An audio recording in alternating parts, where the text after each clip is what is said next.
Eh bien, on s'est arrêté là où j'expliquais qu'en réalité, la Pâque parle de Yehoshua Hamashiach, selon Lévitique chapitre 23, le verset 1 à 5. La fête de la Pâque parle de Yehoshua Hamashiach. Et nous avons dit en réalité, la Pâque donne ou nous révèle l'œuvre achevée par Yehoshua à la croix. J'ai y à parler sur pourquoi l'agneau a été arrêté le 10e jour. Nous avons vu ça. Pourquoi le 10e jour? Pourquoi 4 jours d'observation? Et le 14e jour, l'agneau a été immolé. Maintenant, nous sommes en train d'aborder la procédure de l'immolation de l'agneau.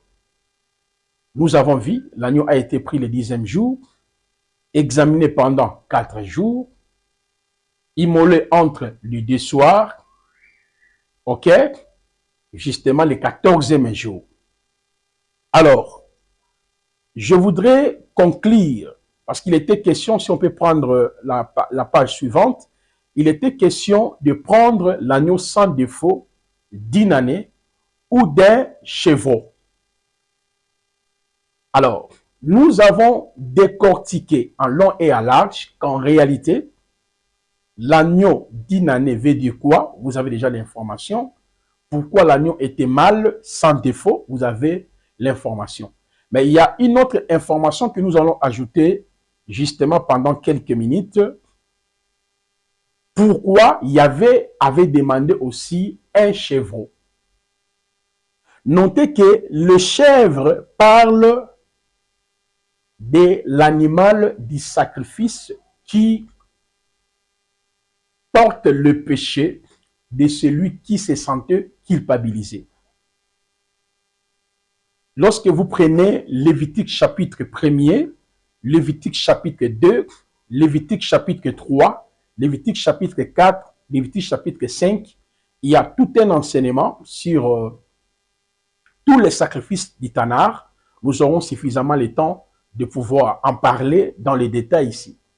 Mais parmi ces 5 sacrifices instaurés dans les sacerdoces lévitiques, il y avait aussi la présence des chèvres.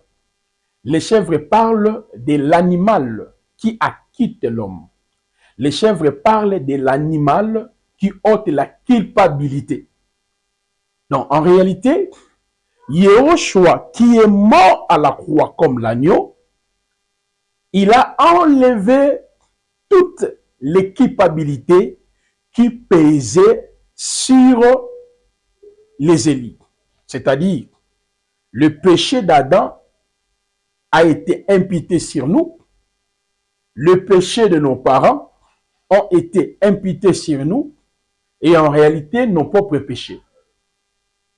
Et je vais toucher ces points-là rapidement dans la phrase que nous sommes déjà y entrés, la procédure de l'immolation de l'agneau par rapport à nous, l'Église. Mais retenez que tous ceux qui sont en Yehoshua ne peuvent pas vivre dans la culpabilité, dans la condamnation. L'agneau représente la croix, son sacrifice à la croix. Le chèvre parle de l'acquittement. Donc ceux qui sont en Yehoshua, ils ne peuvent pas vivre dans la culpabilité. Voilà ce que nous voulons ajouter. Mais nous allons maintenant exploiter la fête de la Pâque par rapport à l'Église. Mais notez, pour nous, l'Église du Seigneur, nous étudions la Pâque dans l'aspect commémoratif. Commémoratif. Notez ça dans l'aspect commémoratif. Deuxièmement, dans l'aspect prophétique. Dans l'aspect prophétique. En troisième lieu, dans l'aspect historique. Historique. Et quatrième information, dans l'aspect personnel. Notez ces 4 informations.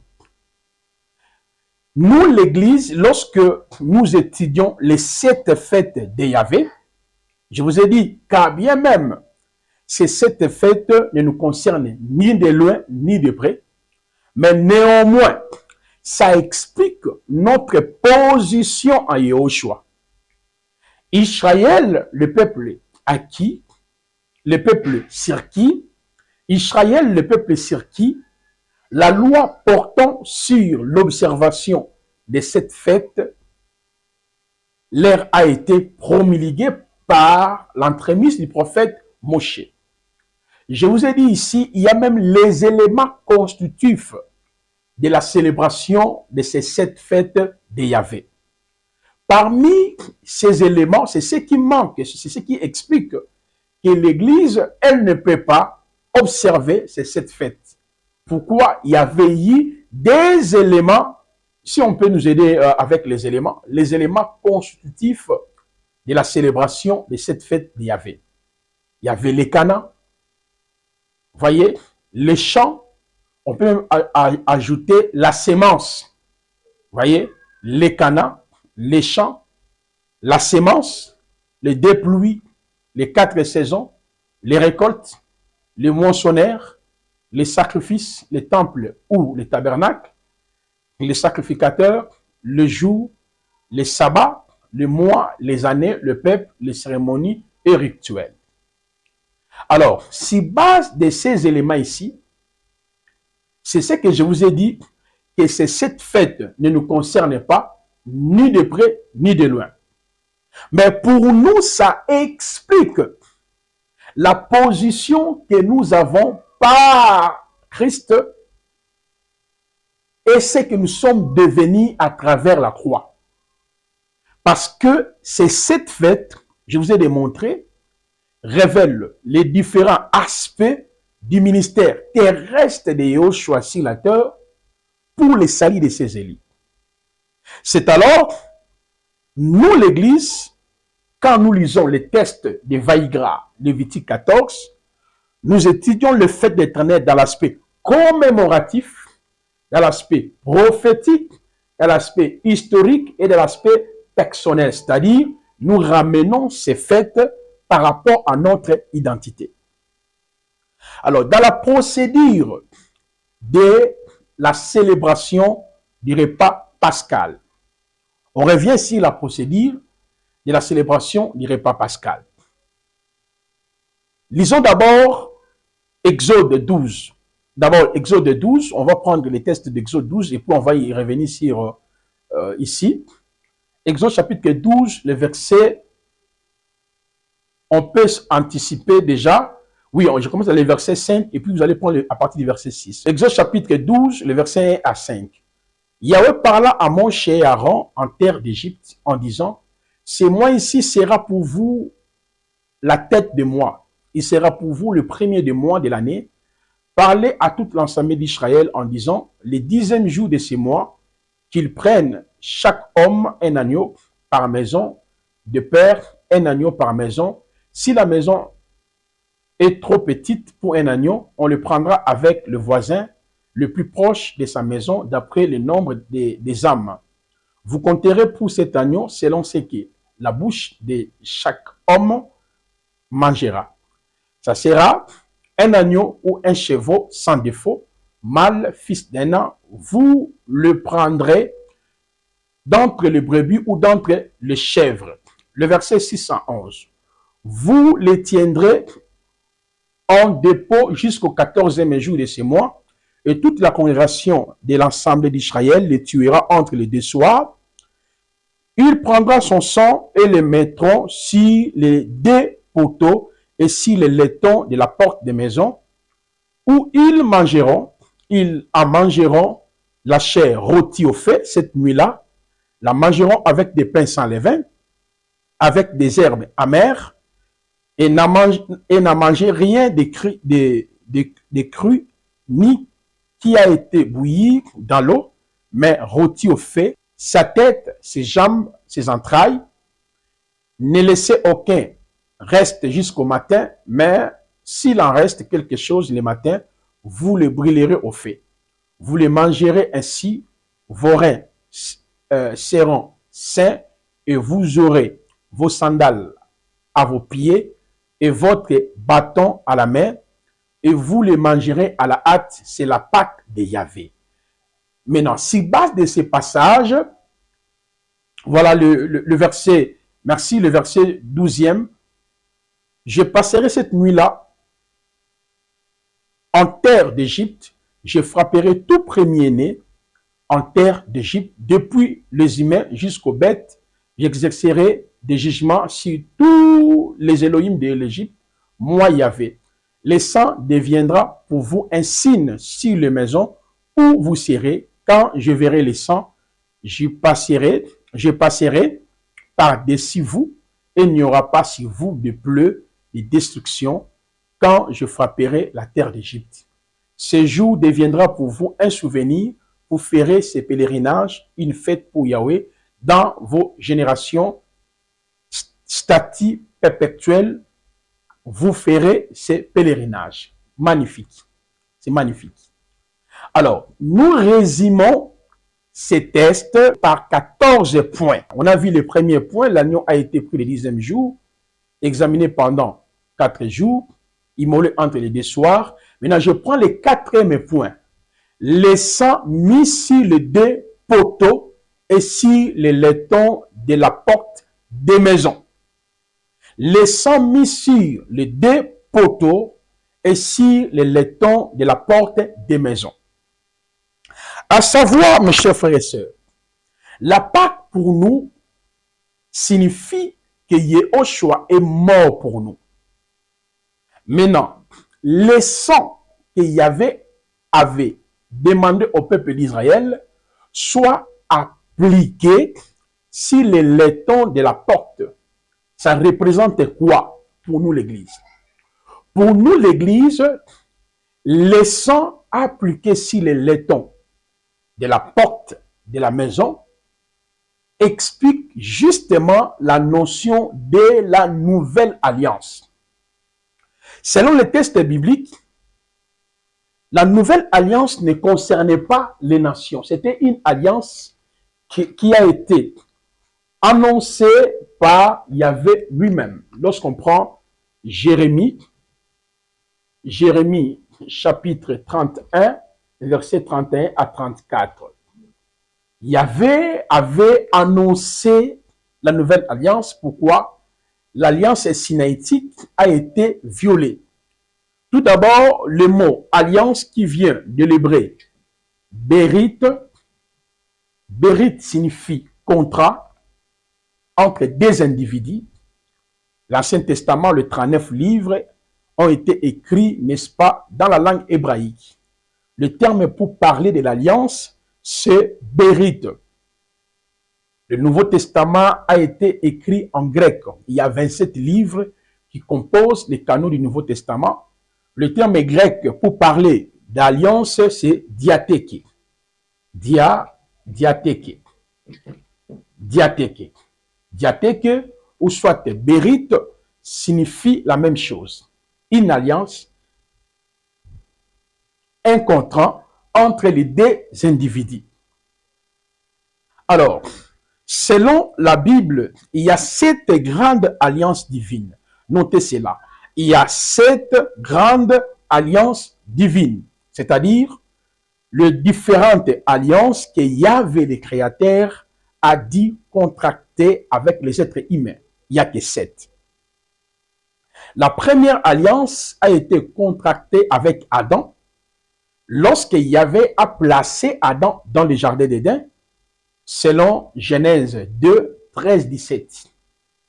Mais à savoir, derrière toute une alliance, il y a ce qu'on appelle les clauses fondamentales.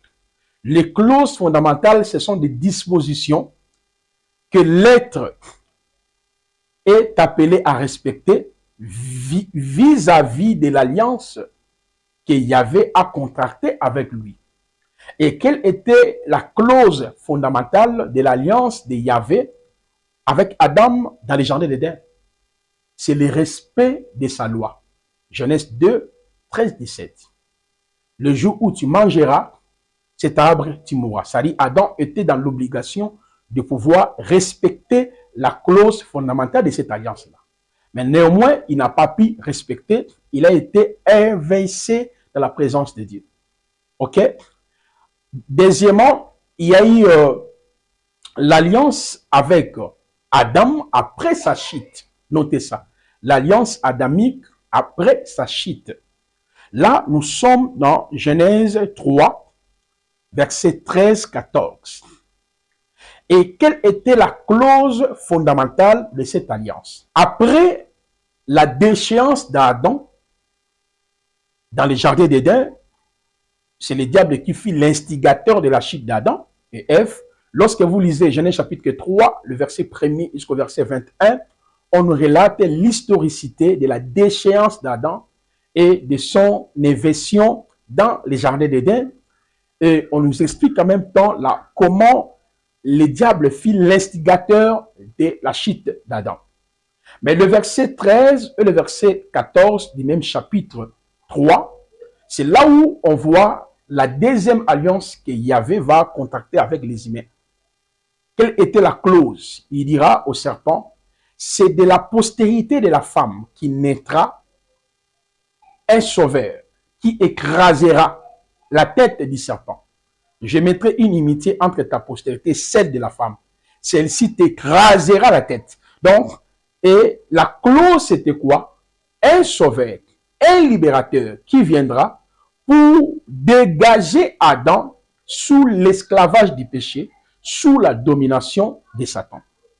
Et lorsque je toucherai sur la sotériologie, nous allons vraiment épiloguer sur ce point. Mais ici, nous sommes en train d'avancer pour vous expliquer pourquoi les sangs étaient appliqués sur le laiton de la maison.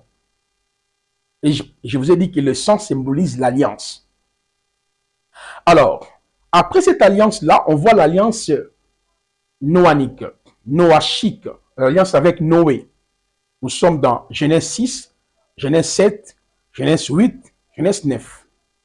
Et les textes nous révèlent le temps de Noah, il y avait l'idolâtrie, il y avait la dépravation totale, et il y avait appelé Noah, et il y avait fait une alliance avec Noah. Après le déluge, je ne frapperai plus la terre. Et quelle était la clause fondamentale? Il placera l'arc sur le nid. C'est-à-dire, ainsi longtemps qu'il y aura la présence de l'arc-en-ciel, Yahvé ne peut jamais frapper la terre avec le déluge. Là, lisez Genèse 8, Genèse 9, carrément Genèse 6, 7, 8, 9. Méditez ces passages. À part ça, on voit l'alliance abrahamique. L'alliance abrahamique, tout commence d'abord par l'appel d'Abraham, Genèse 12. Et lorsque vous prenez Genèse 15, Genèse 17, on voit qu'il y avait à contracter l'alliance avec Abraham. Et il a fait 3 types de promesses à son serviteur Abraham. La promesse particulière, je te bénirai Abraham. La promesse universelle, toutes les familles de la terre seront bénies à cause de toi. Et la promesse liée à sa progéniture. Et les signes pour bénéficier, n'est-ce pas, de l'alliance qu'il Yahvé avait fait avec Abraham, c'était par la circoncision. À travers cet acte chirurgical que l'homme pouvait bénéficier, ou sa postérité pouvait être bénéficiaire de toutes les bénédictions ou des promesses faites à Abraham. Et la clause fondamentale de cette alliance, c'était l'obéissance. À part ça, on voit l'alliance mosaïque. Exode 24, verset 1er à 8, notez. Exode 24, le verset 1er jusqu'au verset 8e. L'alliance sinaïtique fut inaugurée après la sortie, bien sûr, des enfants d'Israël par la mort de l'agneau pascal que nous sommes en train de cogiter avec vous. Ça, c'est la 6e alliance. Et 5e alliance, eh bien, il y a une autre alliance qu'il y avait à contracter avec Salomon, parce qu'il a voulu bâtir un temple à l'honneur de l'Éternel. Yahvé avait désigné sa progéniture. Lorsque vous prenez 2 Samuel, chapitre 7, verset 13 jusqu'au verset 16e, et cette alliance-là avait pour but de mettre un roi de génération en génération, celui qui dominera sur les enfants d'Israël. Donc vous voyez les différentes alliances. Maintenant, Nous sommes en train de dire, l'agneau qui a été immolé en Égypte présente Mashiach. Mais cependant, dans la procédure de l'immolation de l'agneau, on voit clairement qu'il fallait que le sang soit appliqué sur le laiton, le sang de l'agneau. Cela veut dire quoi? Lorsque nous acceptons, parce que pour nous, toutes les fêtes égale l'évangile. Lorsque nous acceptons l'évangile du salut, l'évangile de la croix, en réalité, nous entrons dans l'aspersion du sang de l'agneau. Donc, le sang de l'agneau parle de l'alliance. Et je vous disais, dans Jérémie chapitre 31, le verset 31 à 34, il y avait à annoncer la nouvelle alliance. Il y a eu l'annonce de la nouvelle alliance. Et Yehoshua, quand il est venu, notez, dans Matthieu chapitre 26, le verset 26 à 28, pendant qu'il mangeait la Pâque physiquement, l'agneau physique, il a pris le pain, il a rendu grâce, il a pris le vin, il a distribué à ses disciples en leur disant, ceci est le sang de l'alliance qui a été répandu pour la rémission de vos péchés. Là, il n'était pas encore mort. C'est par là, dans Hébreux chapitre 10, notez Hébreux 10, le verset 18 en 22, notez aussi Apocalypse chapitre 5, 8, 10, nous donne maintenant des précisions de taille. Exemple, dans Hébreux 10, le verset 18 à 22, on nous dit, par sa mort, il a inauguré une route nouvelle. Et dans l'Apocalypse 5, 8, 10, le texte nous dit, par son sang, il a racheté des hommes de toutes les tribus, de tout peuple, de toute nation et de toutes les langues. Donc, en réalité, les sangs mis sur les laitons, n'est-ce pas, représentent que l'Église est dans la nouvelle alliance. Maintenant, quelles sont les clauses fondamentales de la nouvelle alliance? Nous sommes dans Hébreux chapitre 7, 8, versets 7 à 13. Avant que nous puissions parler des clauses fondamentales de la nouvelle alliance, je voudrais d'abord vous dire une chose. Dans la dispensation que nous sommes, personne ne peut faire l'alliance avec Dieu. Vous attendez souvent, nous les pasteurs, nous avons l'habitude de dire, tu dois faire l'alliance avec mon Dieu, j'ai fait l'alliance avec Dieu. Non. La nouvelle alliance a mis fin à la notion que Yahvé avait établie dans les Tanakh, où il faisait les alliances avec les humains en leur confiant une mission. Parce que le but de ces différentes alliances qu'il y avait contractées avec les êtres humains, c'était justement de pouvoir le confier une mission. Or, la nouvelle alliance a été inaugurée par lui-même Yahvé. Malachie 3, 1 à 2, il est appelé le messager de l'alliance. Maintenant, depuis que Yahweh a inauguré la nouvelle alliance à travers sa mort à la croix de Golgotha, il n'y a qu'une seule condition pour accéder dans son alliance. Quelle est la condition?